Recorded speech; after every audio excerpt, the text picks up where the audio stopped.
नमस्कार दोस्तों, क्या आपको भी चाहिए गेमिंग रेडियो एक परफॉर्मेंस वाला पीसी? आपको मिलेगा सिर्फ और सिर्फ फ्री कंप्यूटर में, जिसमें आपको हम देंगे MSI का S60 मदरबोर्ड और जोटेक का GeForce RTX 3060।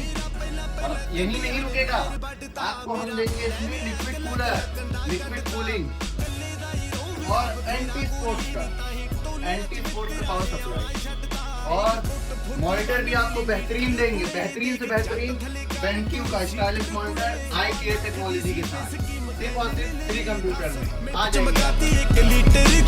तेनू बहरियां ही दे दूं बैके फोली भर के, ले जमी ज्ञान भी बाकोले खड़के, गलियां दी नॉलेज बथेरी जट नू नी हले लिखदा नी गाने मैं किताबां पढ़ के। कदे सोचिया नी किन्ना उत्ते चक्के बादशाह, खुश रहने नी जिथे सानू रखे बादशाह, ऐसे करके नी कदे किते झूठ बोलिया, क्योंकि उत्ते बैठा देखदा है सच्चे बादशाह। या जोंदियां जमीरां देख बढ़ रहियां ने, मैनू अज दस कल दियां कल रहियां ने, कदे कदे छेवीं नूं चलावां गोरीए नी देख जट दियां 5 सेंसां चल रहियां ने। जदों खेत दिखिया ते आपां पाउणी सिख ली, जदों मिली महबूबा ते बरौणी सिख ली, ओवरऑल तां हालात आप ठीक करे ने नी, रोटी पक्की नहीं मिली ते आपां लाउणी सिख ली।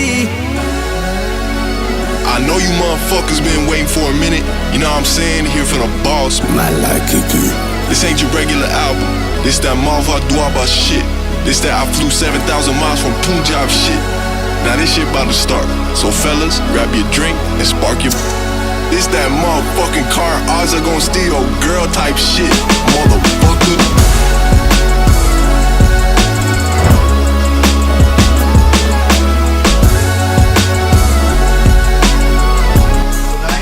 पीसी रेडी हो चुका है और भैया आए हैं लेने। भैया कहाँ से आए हैं आप?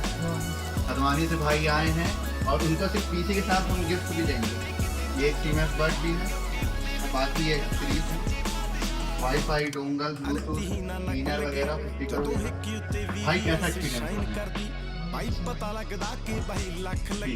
आ दे हिप ते क्लिप भी बा मारे सेन ता मैं